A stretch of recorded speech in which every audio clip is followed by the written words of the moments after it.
Hello, whole woman listeners. I'm Kim, And I'm Rachel. and today we're going to talk about spring cleaning. And what better topic after coming out of gloomy, gray, and yucky wintertime? And what better topic to talk about with our favorite organizer, right? Yeah. Yeah. So let's just dive right in. Rachel, why does spring cleaning feel so good? Well, first of all, it's the change of the weather, it's the change of the seasons. The sun is out consistently, it's starting to get warmer. You start to come back to life, especially if you're not a person who loves winter. I think spring is such a reviving time of year, and people get motivated to do things they've been putting off. Mm. So, from an organizer's perspective, what makes spring the natural time to purge things? Well, I think after being probably holed up in the house for like the whole few months of winter, you realize, maybe I don't need five tennis rackets, or maybe I don't need five sets of spatulas. I don't know. Maybe it's time for other people to make use of the things that I'm just not using. Mm. Mm. I always figured it was because it was garage sale season in the spring, in the summer. Okay, that could totally be it.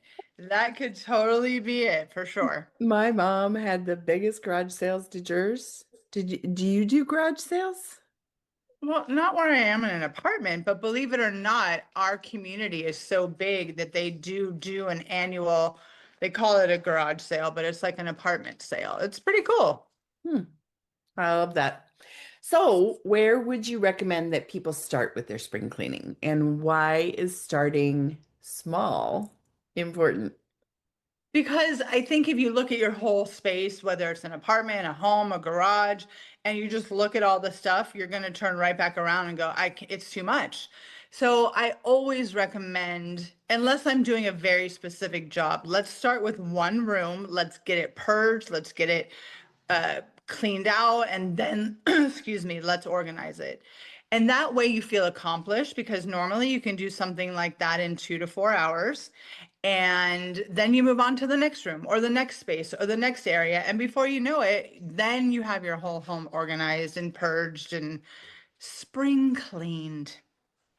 So, when you start a project with an individual, do you go like, do you go all the way in, like the junk drawer in the kitchen or in their office or whatever? I mean, like, if you were telling me, Kim, start at this step and work your way through, right? You've already said small is better, and so you don't feel overwhelmed. But like, how low do you go in the size of the space? That is a great question, but it's also very difficult to answer because everybody's space is different and how they utilize that space is different. So I'll give you a great example. I had a client last year who she loved to do all kinds of crafts, but it was needlepoint and it was beadwork and it was things that were just tiny, tiny, tiny. And they came in tiny, tiny little packages. And she had a very narrow yet tall closet that she wanted to make her craft closet. And surprisingly, that stuff and all the tools you need to do that took up that whole closet. But Oh, she just shoved it in there. So it wasn't organized very well. So what I had her do is we took out everything. We took out shelf by shelf. I had her go through it, purge it. And then we organized each shelf and then we labeled it. Like this was just for beadwork. This was just for crocheting. And then the top shelf was, you know what I mean? So it told a story, and anytime she opened that closet, the label, her eyes went right there. So it was easier for her to identify her things, and she knew where everything was then. So she's very happy. She went back to crafting, and we got it organized to the point where she will just be able to reach in and get what she needs. gotcha. So we started out talking about organizing, right? Which is your specialty. But having raised boys, right? Sometimes I would tell them, go in and straighten up your room, right? And in their mind, that just meant kind of putting things in their place. But I'm sure you've had some jobs where things needed more than just organized or more than just purged. Like you needed to get down and get dirty and clean things, right? Hmm. So if you're walking into a space and you've got winter dinge and dust, or you've got whatever, I don't know, you still got the Christmas stickies on the kitchen counter. Well, how does a person start then? I mean, do you clear the space and clean? Do you clean as you go? Talk to me a little bit about like going deeper than just tidying up. Of course, I believe you want to have as much of a clear space when you start a job. So if you can take, let's use a kitchen island, for example, and you have all this stuff on the island, you don't necessarily have a place for it yet. If we could clear off, if we look behind us and there's a dining room table, let's clear that off for the day and use that as our workspace and put everything on the island there. And then we would go and we would clean it. We would clean it very well. And then we would start talking about, okay, what is this? What is the functionality of this?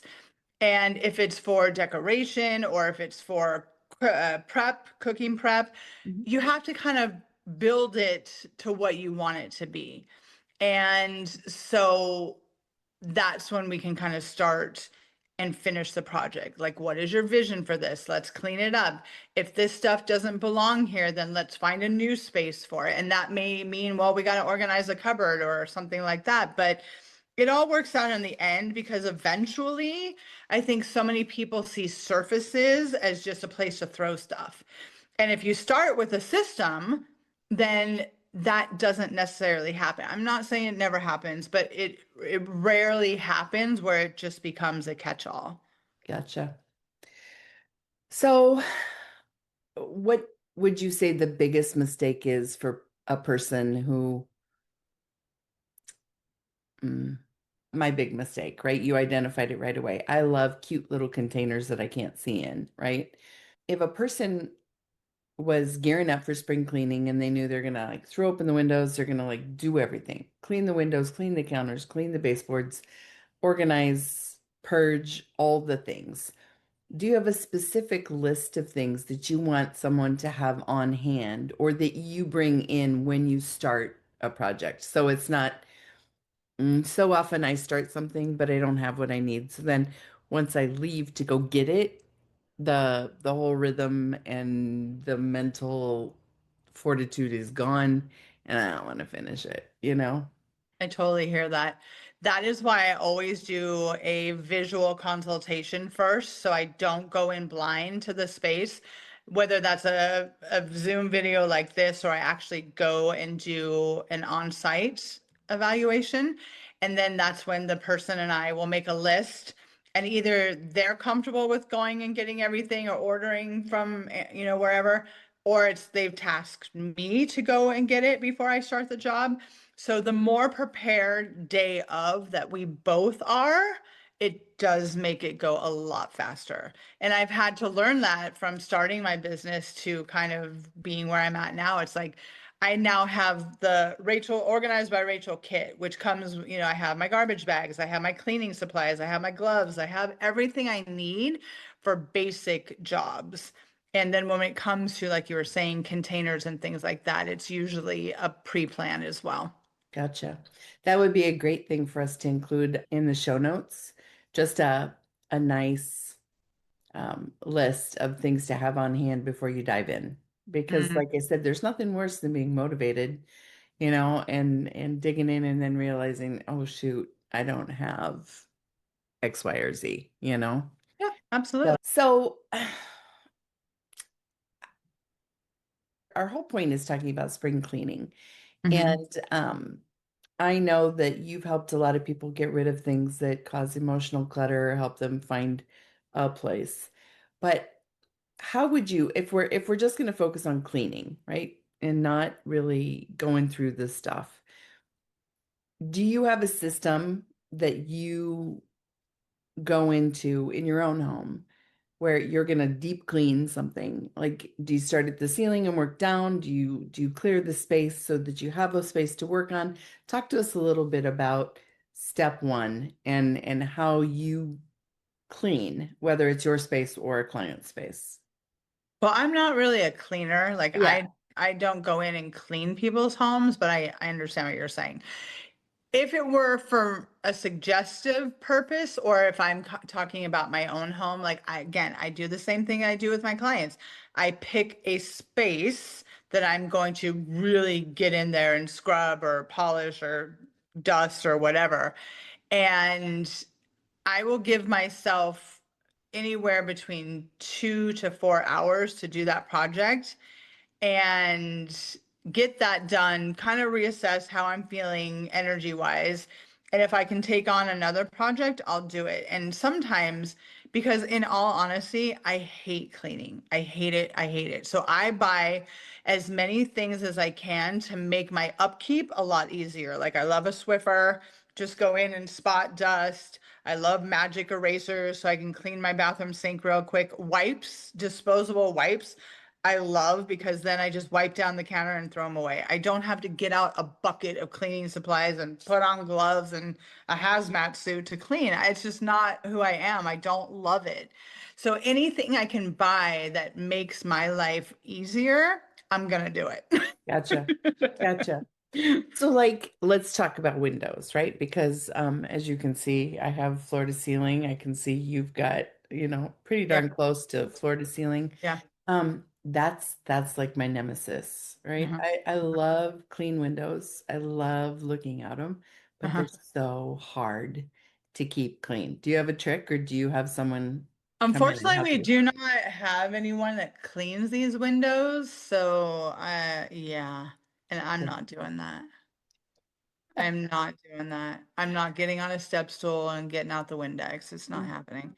But you I know what need, I do have to do every once in a while is because we have very big like window sills that I do have to get up there with a Swiffer and dust them off. This loft is amazing and I love this building, but it's old and it gets very dusty very quickly. hmm hmm I'm looking for that tipper trick, I need someone or I You need know a what? I window. will. How about I spill the cleaning lady here? You know what she does? She gets that long floor Swiffer.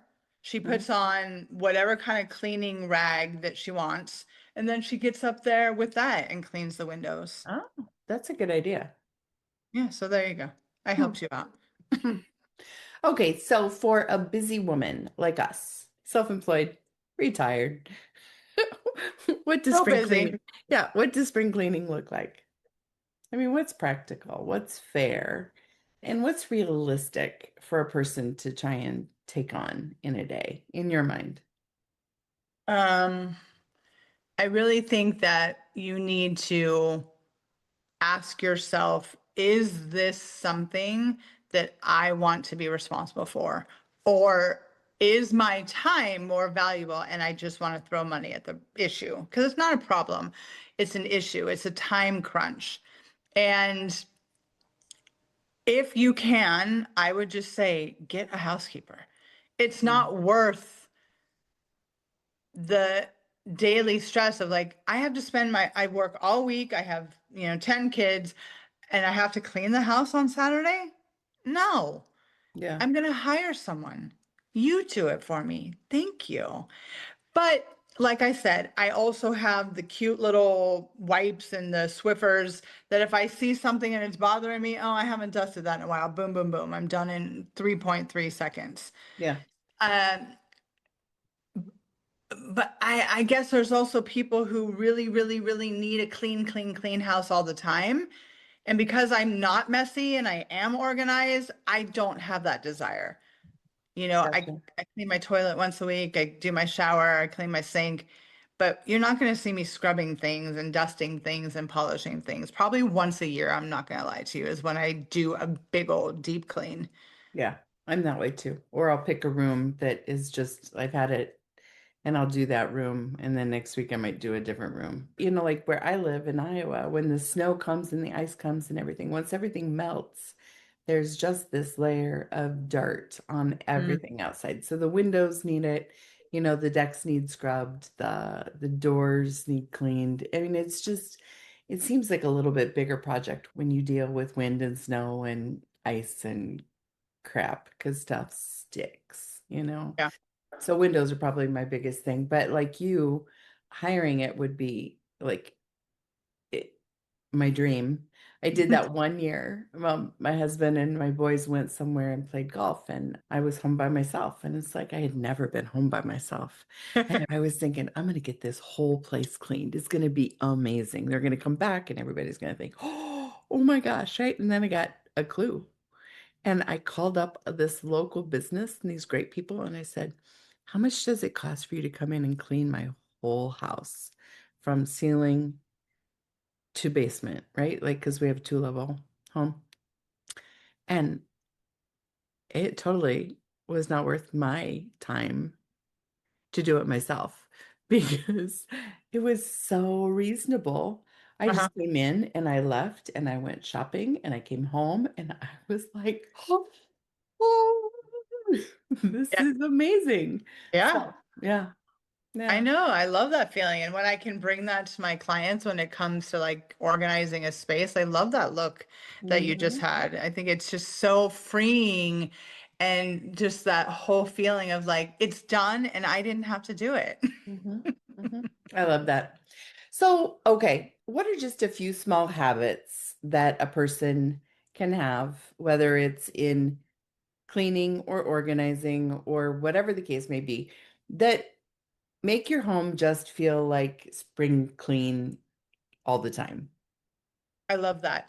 Have a system in place, especially for the things that you hate to do. Okay. So there are people that get their junk mail and absolutely hate to go through it until it just gets out of hand.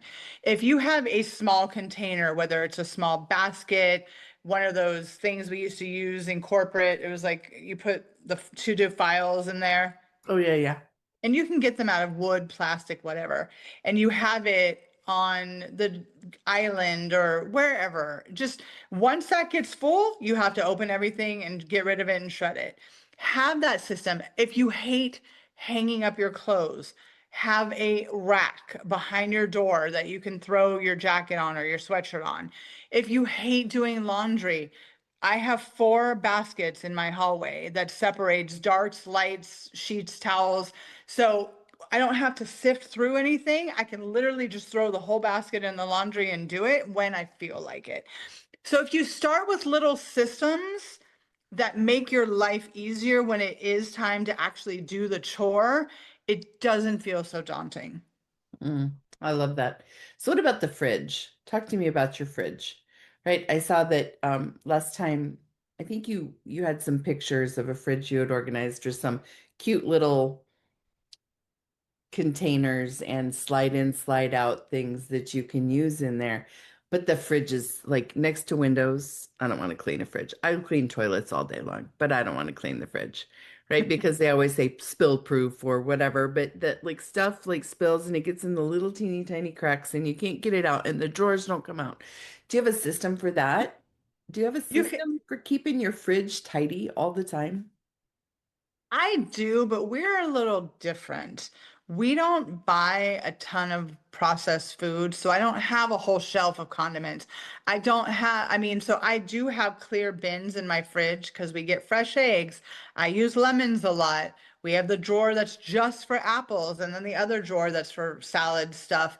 And then we have the cheese drawer. So I have been a little anal about my fridge, but at the same time, I don't overbuy things that I know I'm not going to eat.